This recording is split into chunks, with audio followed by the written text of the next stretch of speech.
ఆర్థిక మంత్రిగా ఉన్నప్పుడు మోడీ లేకుండా ప్రభుత్వం నడిపారు. మీ ప్రభుత్వం కావచ్చు, గతంలో జగన్మోహన్ రెడ్డి గారు, చంద్రబాబు పాలన ఇప్పుడు జరిగిన మోడీ గారు మొత్తం అప్పుబాలైపోతుంది. ఎందువల్ల అంటారు చెప్పండి. రోషయ్య గారు ఉమ్మడి ఆంధ్రప్రదేశ్లో ఉన్నారు ఆర్థిక మంత్రిగా. నేను ఇప్పుడు అదే చెప్పాను. యనమల రామకృష్ణ గారు 2019లో ఆయన ఆర్థిక మంత్రిగా ఒక స్టేట్మెంట్ ఇచ్చారు. ఖజానాలో 100 కోట్లే ఉంది, ఖాళీ అయిపోయింది, ఈ రాష్ట్రానికి అప్పులు కూడా పుట్టవు, జగన్మోహన్ రెడ్డి గారు పాలించలేరని చెప్పారు. జగన్మోహన్ రెడ్డి గారు పాలించలేరని చెప్పారు. చాలా ఆర్థికవేత్తలు అందరంతా గొప్పగా ఇచ్చినటువంటి నవరత్నాలని 1 సంవత్సర కాలంలో క్యాలెండర్ ఇచ్చి ప్రజలకు పంచారు. అది మా ఎజెండా. పంచిన సమయంలో కరోనా వచ్చింది. సుమారుగా 70,000 కోట్ల రూపాయలు ఆర్థిక మాంద్యం వచ్చింది ప్రపంచం అంతా, మనకే కాదు. అయినప్పటికీ కూడా ఎస్కేప్ అవ్వలేదే. కరోనా వచ్చిందని తప్పించుకోవడానికి షాకులు చూపించలేదే. ఆయన ఇచ్చినటువంటి మాటను నిలుపుకోవడం అంటే రాజకీయ నాయకుడి పట్ల నమ్మకం అంటే అదే. ఇచ్చిన మాట నిలుపుకోవడం కోసం ఆయన చేశారు. సో అప్పులు నేను చెప్పాను కదా, జగన్మోహన్ రెడ్డి గారు 13% అప్పులు ఇంక్రీజ్ చేస్తే అదే కూటమి నాయకుడు చంద్రబాబు నాయుడు గారు 22% అప్పులు ఇంక్రీజ్ చేశారు. ఇప్పుడు చెప్పాను కదా, 2,53,000 కోట్లు అప్పులు చేశారు. అక్కడ ప్రజా అవసరాలని నేను ఇప్పుడు చాలా వాల్యూ పాయింట్ అడిగారు.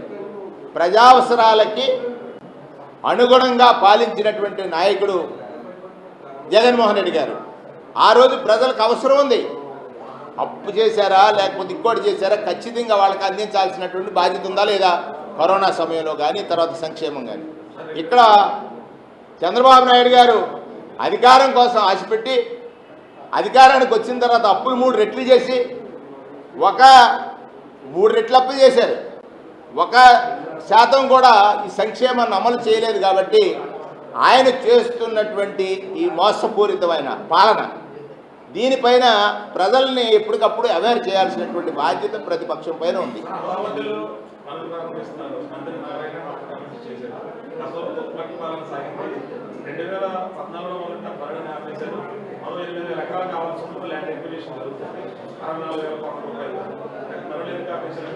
అంటే ప్రభుత్వం అంటే రియల్ ఎస్టేట్ బిజినెస్ కాదు. ఒకటే వారి ఎజెండా ఏంటంటే రాజధాని రాజధాని రాజధాని. ఈ రాష్ట్రంలో జరుగుతున్న అనేకమైనటువంటి కార్యక్రమాలు ఉన్నాయి. ఏంటి, ల్యాండ్ ఆర్డర్ పోలే, అత్యాచారాలు, మైనర్ బాలికల మీద అత్యాచారాలు, వాటిని ఎక్కడ పరామర్శలు ఉండవు. ఏమండి, అటువంటి పరిస్థితులు ఉంటే గంజాయి ఎక్కడ చూసినా విచ్చలవిడిగా ఉంది. మద్యం ఇంటింటికి బెల్ట్ షాపులు, 24/7 మధ్య లభ్యత, ఇవన్నీ చూసిన తర్వాత ప్రభుత్వం ఒక డైరెక్షన్లో వెళ్ళిపోతుంది. నారాయణ గారు ఏమంటారు, అమరావతి అంటే ఆయన భ్రమ కాదు, లేదా ఆయన వాస్తవం. అప్పులు చేసైనా అమరావతి కట్టేస్తే వచ్చేటువంటి ఏదైతే అప్పులు చేసి ఆ నిర్మాణాలకు చేసిన ఖర్చులో వచ్చేటువంటి కమిషన్లో వాళ్ళకి సఫిషియెంట్ అని 1,00,00,000 కోట్లు.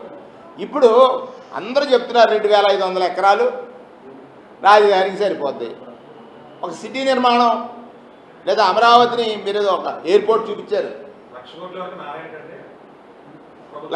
ప్రభుత్వం ఆ 1,00,00,000 కోట్లు అప్పు తెస్తే నారాయణ గారికి ఎంత వస్తుందని ఆయన చెప్పారు ఆ లెక్కలు. ఇది సామాన్యుడికి కూడా అర్థమవుతుంది. ఇక్కడ నీకు అధికారం ఇచ్చింది ప్రజాధనాన్ని పరిరక్షించమని, ప్రజల్ని చూపించి అప్పులు తెచ్చి దాని ద్వారా నీ సంపద పెంచుకోవడానికి కాదనేది నా వాదన. ప్రధానమంత్రి ఆయన ఎన్డీఏలో భాగస్వామి, అప్పుడు కూడా తీసుకొచ్చారు. అప్పుడు ఆయన ఏమిచ్చారో చెప్పారు. మళ్ళీ అదే చంద్రబాబు నాయుడు గారు మోడీ గారిని ఏమన్నారో మీరందరూ చూపించారు. మళ్ళీ ఈరోజు అవసరార్థం వెళ్ళారు, మళ్ళీ వారిని రమ్మంటున్నారంటే మళ్ళీ ప్రజలను ఒకసారి మభ్యలో పెట్టడానికి, ప్రజలకు ఒక మాయ చిత్రాన్ని చూపించడానికి అని నా భావన. ఇందులో వాస్తవం ఏంటంటే ఈ రాష్ట్రం అన్ని ప్రాంతాలు సమగ్ర అభివృద్ధి జరగాలనేటువంటిది. ఇవాళ వైజాగ్ తీసుకోండి, ఉస్సార్ కంపెనీ ఉంది.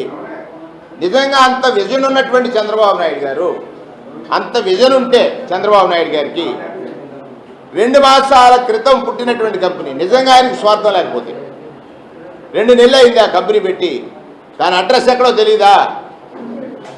ఎక్కడో చిన్న అపార్ట్మెంట్లో ఉన్నటువంటి అడ్రస్తో, ఎక్కడ ఫారెన్లో ఉన్నటువంటి చిన్న అపార్ట్మెంట్ కాదు, చిన్న హౌస్లో ఆ కంపెనీ 5,000 కోట్లు పెట్టుబడి పెడతాదని చంద్రబాబు నాయుడు గారు మనల్ని నమ్మించి చంద్రబాబు నాయుడు గారు మనల్ని నమ్మించి ఆ కంపెనీకి 59 ఎకరాలు దారాదత్తం చేయడం అంటే, ఇవాళ పత్రికలన్నీ చెప్తున్నాయి, సోషల్ మీడియా చెప్తుంది, ప్రతిదీ బయటకు వస్తుంది. ఇందులో స్వార్థం ఉంది కదా. టీసీఎస్ కంపెనీని సాకుగా చూపి టీసీఎస్కి ఇచ్చామని చెప్పి వెనక నుంచి ఈ కార్యక్రమం జరుగుతుంది. ఇప్పుడు ఇలాగ అమరావతి 1,00,000 కోట్లు, లేదా ఇంకో 44,000 ఎకరాలు 1,00,000 ఎకరాలతో రాజధాని నిర్మాణం, ఇవన్నీ కూడా హిడెన్ ఎజెండా వారికి ఉందనేది వాస్తవం.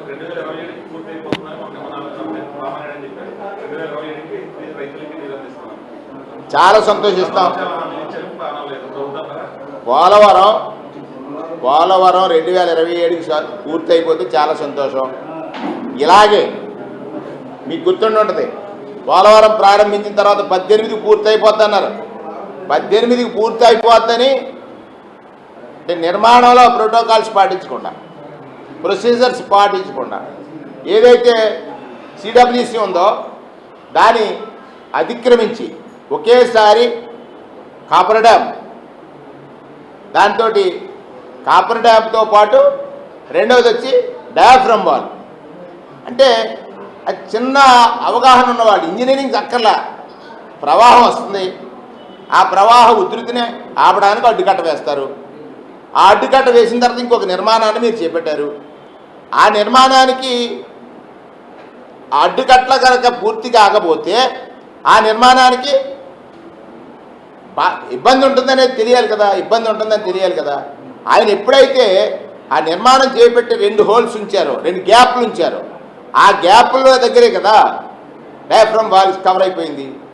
డయాఫ్రమ్ వాల్స్ కవర్ అయిపోతే కేంద్ర ప్రభుత్వం అసలు ఈ పోలవరం నిర్మాణం అనేటువంటిది మనకి విభజన హామీల్లో పోలవరాన్ని జాతీయ ప్రాజెక్టుగా కేంద్ర ప్రభుత్వం మనకు ప్రకటించింది. కేంద్ర ప్రభుత్వం ప్రకటించిన జాతీయ ప్రాజెక్టుని మీరు మీ సంపద సృష్టి కోసం, రాష్ట్రానికి కాదు, మీ సంపద సృష్టి కోసం మీరు తీసుకున్నారు నిర్మాణం చేయడానికి. మీరు చేసిన తప్పిదమని ఎంతమంది చెప్పారు? ప్రధానమంత్రి గారు వచ్చి ఏమన్నారండి?